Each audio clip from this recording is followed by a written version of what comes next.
Assalamualaikum warahmatullahi wabarakatuh. Bertemu lagi dengan saya, Zihri, dosen Prodi Manajemen Universitas Kiai Haji Bahrudin dari Madura. Pada pertemuan ke-6 kali ini, kita akan membahas dan mendiskusikan tentang teori inflasi. Nah, teori inflasi ini merupakan salah satu dari variabel makroekonomi yang telah kita bahas di pertemuan-pertemuan sebelumnya dikaitkan dengan variabel-variabel yang lain. Kenapa ada teori inflasi? Kenapa inflasi ini harus ada di perekonomian secara nasional maupun internasional? Nah, kita kupas tuntas dalam materi berikut. Apa sih yang kita pahami tentang inflasi? Kemudian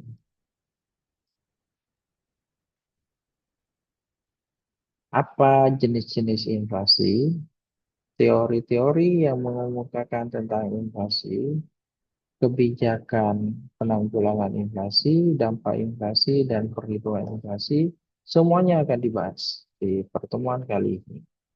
Jadi, eh, diharap kepada adik-adik mahasiswa untuk betul-betul mendengarkan, kalau bisa dicatat, karena nanti di akhir video akan ada tugas kembali untuk jajanan adik-adik ya di rumah selagi memutar video sambil lalu dikerjakan tugas latihan soalnya, karena di kelas kalau misalkan masih belum memahami tentang konsep-konsep umum yang kita bahas di PPT ini, maka adik-adik akan tertinggal. Di kelas kita akan berdiskusi lebih dalam lagi terkait kaitannya antara teori ini dengan empiris. Nah, secara definisi, inflasi diartikan sebagai proses meningkatnya tingkat harga secara umum dalam suatu perekonomian yang berlangsung secara terus-menerus dan saling mempengaruhi dari waktu ke waktu. Jadi kata kuncinya ini ada tiga: meningkatnya harga secara umum, kemudian kata kunci yang kedua, peningkatan tersebut berlangsung secara terus-menerus, dan yang ketiga, peningkatan tersebut juga mempengaruhi dari waktu ke waktu.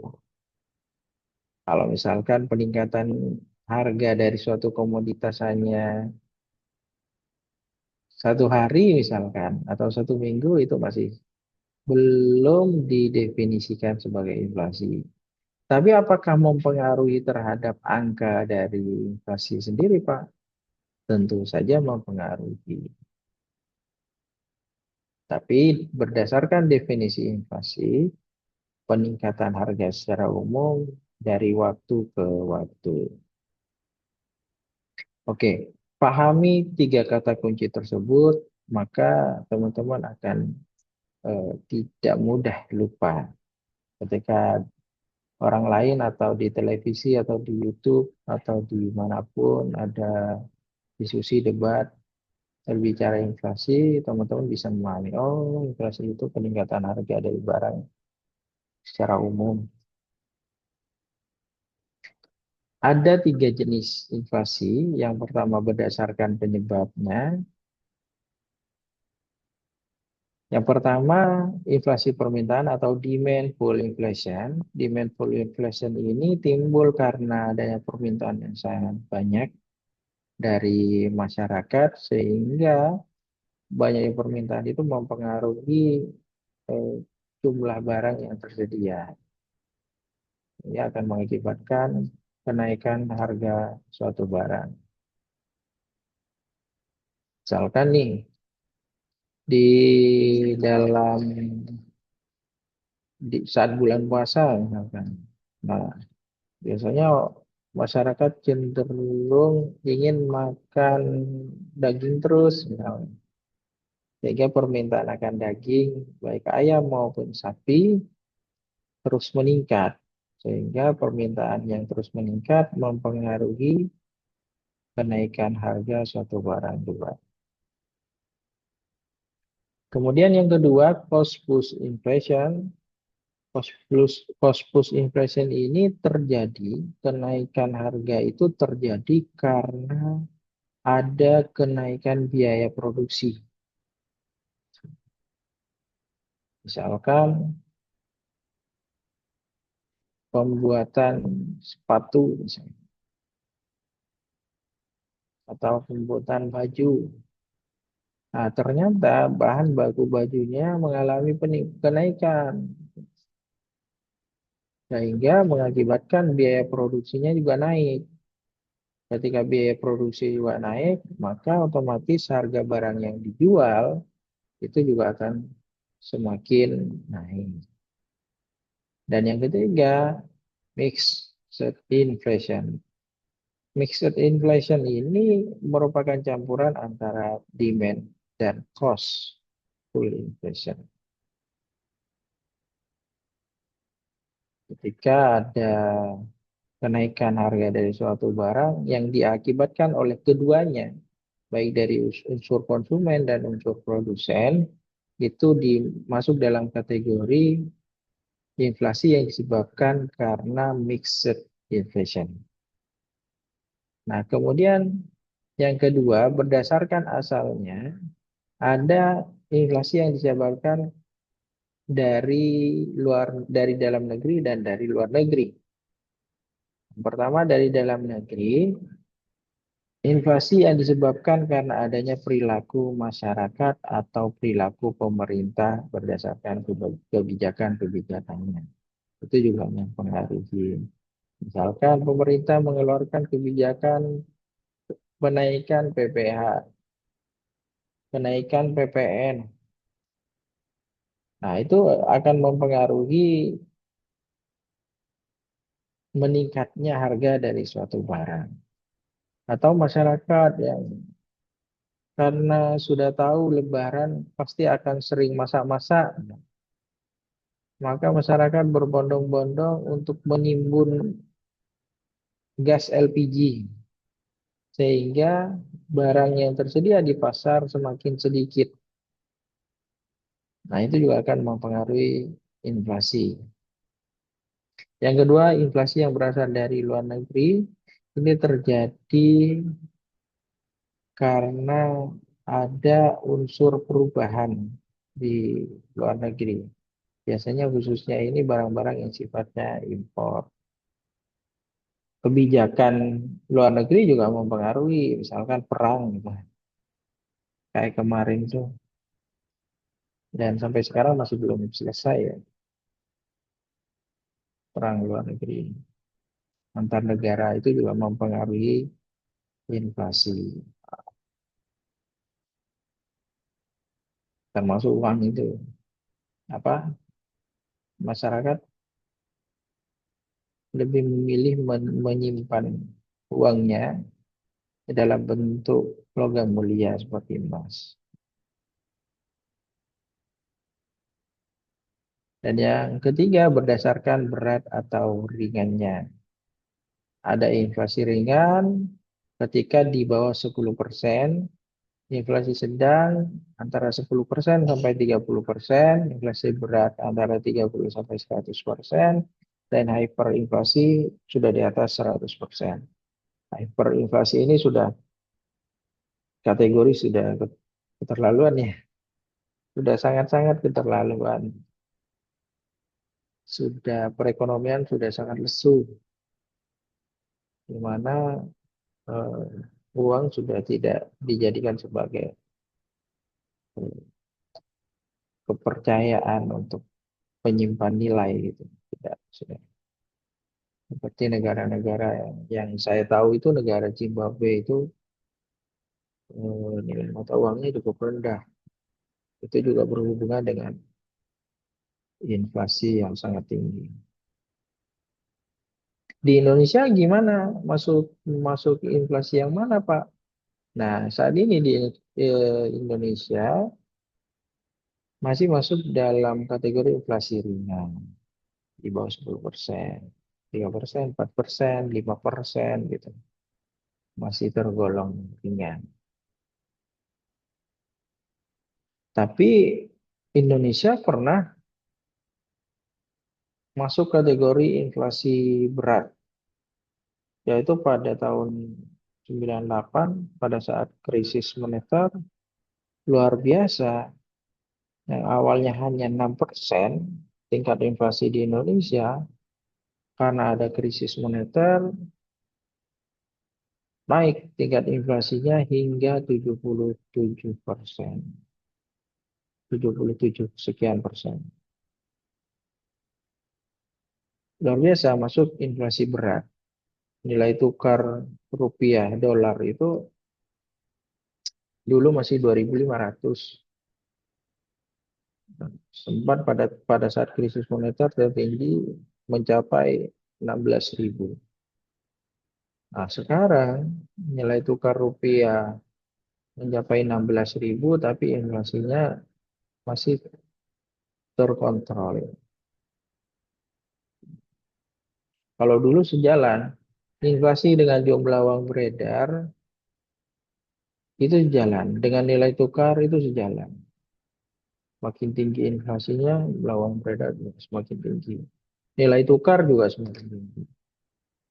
Jadi penting bagi kita selaku kaum akademisi untuk menganalisis setiap aspek-aspek makroekonomi. Ada tiga teori inflasi. Yang pertama teori kuantitas. Dikatakan bahwa inflasi ini terjadi ketika kenaikan harga secara umum berkaitan dengan beberapa barang tertentu secara terus-menerus. Contohnya BBM. Ketika BBM naik, maka akan mempengaruhi barang-barang lainnya. Yang kedua teori Keynes. Teori inflasi menurut Keynes terjadi ketika adanya kenaikan harga secara keseluruhan, secara agregat, menurut Keynes. Dan yang ketiga, teori struktural. Nah, teori struktural ini terjadi karena bisa dikatakan luar biasa ya. Setiap harga itu akan terus naik, sedangkan nilai dari uangnya akan terus merosot. Ya, syukur-syukur di Indonesia inflasinya masih stabil naik turun. Nilai uangnya masih merosot. Nanti kita analisis. Kenapa sebetulnya nilai tukar Indonesia terusan merosot? Apakah tidak ada langkah-langkah konkret yang bisa kita lakukan untuk menekan nilai tukar? Kebijakan di dalam inflasi ada tiga sebetulnya. Kebijakan moneter, kebijakan fiskal, dan kebijakan non moneter dan non fiskal. Kebijakan moneter itu berkenaan dengan naik turunnya jumlah uang beredar. Ini yang bisa dilakukan.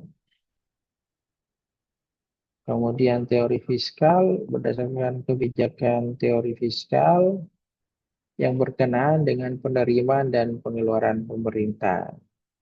Seperti yang dilakukan oleh pemerintah saat ini dengan cara mengurangi pengeluaran negara, efisiensi gitu kan. Yang di awal-awal memang luar biasa banyak banyak sekali masyarakat yang menolak istilahnya. Ya gimana lagi, yang pertama itu kebijakan, yang kedua kita harus pahami bahwa negara kita saat ini masih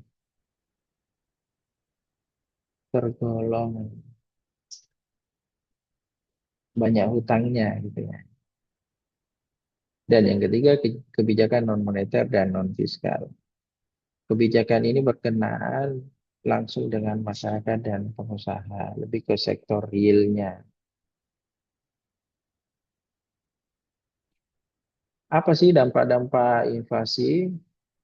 Yang pertama bisa meningkatkan kesenjangan. Isu mengenai inflasi yang tinggi itu akan mempengaruhi harga dari suatu barang. Harga komoditas kecil dari sisi UMKM saja, antara Sumeneb dengan Pamekasan, itu juga beda.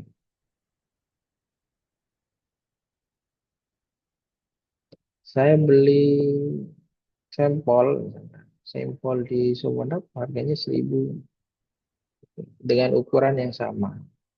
Di Pamekasan bisa bisa mendapatkan dengan harga Rp500. Itu juga akan mempengaruhi tingkat inflasi ini. Tapi eh, akhir-akhir ini memang beberapa tahun belakangan kesenjangan berdasarkan yang saya contohkan harga-harga barang dari UMKM sudah mulai stabil. Stabil artinya hampir rata. Kestabilan itu juga salah satunya dipengaruhi oleh sosial online gitu ya. Media sosial itu juga mempengaruhi. Yang kedua, ketidakpastian ekonomi seperti sekarang ya, masyarakat berbondong-bondong memilih menggunakan uangnya untuk membeli emas gitu, karena adanya ketidakpastian apakah perekonomian global akan membaik atau memburuk, tapi masyarakat menangkapnya lebih aman agar uang yang kita gunakan disimpan saat ini disimpan dalam bentuk logam mulia, sehingga harga emas mengalami kenaikan yang cukup signifikan. Yang ketiga, meningkatkan kegiatan spekulatif atau dugaan-dugaan. Dan yang keempat, menurunkan daya beli masyarakat. Perekonomian sedang lesu, UMKM menjerit ya, karena penurunan pendapatan dari UMKM memang cukup besar dampaknya. Ketika daya beli masyarakat semakin kecil, harga komoditas semakin naik, upah tenaga kerja kenaikannya tidak signifikan gitu kan. Kemudian mengakibatkan daya beli masyarakat yang menurun.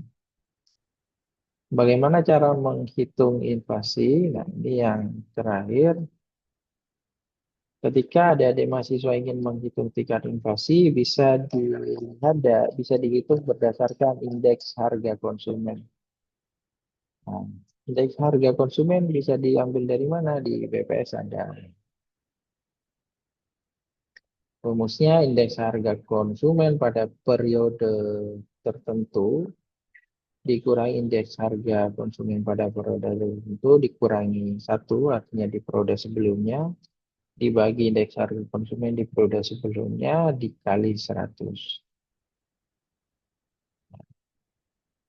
Oke, itu yang bisa saya sampaikan di pertemuan kali ini. Jangan lupa disiapkan referensinya.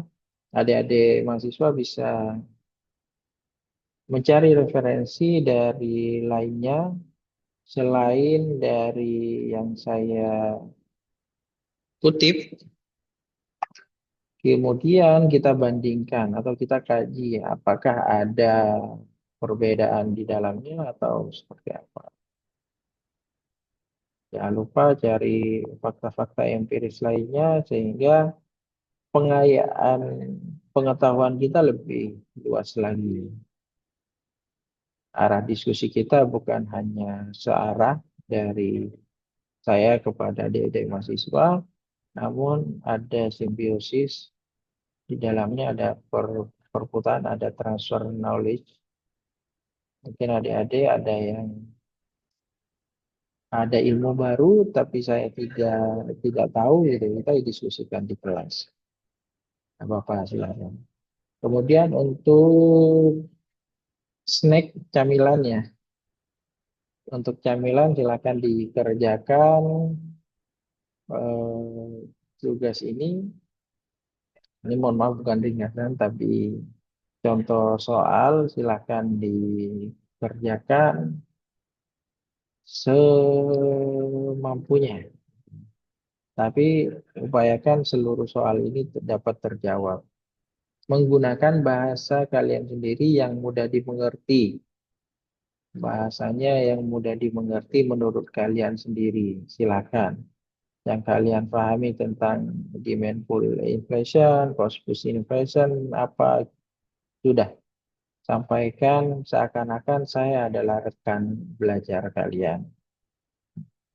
Oke, demikian. Terima kasih atas waktu dan kerjasamanya. Sampai ketemu di pertemuan di kelas offline ya, tetap muka. Saya Iris. Wassalamualaikum warahmatullahi wabarakatuh.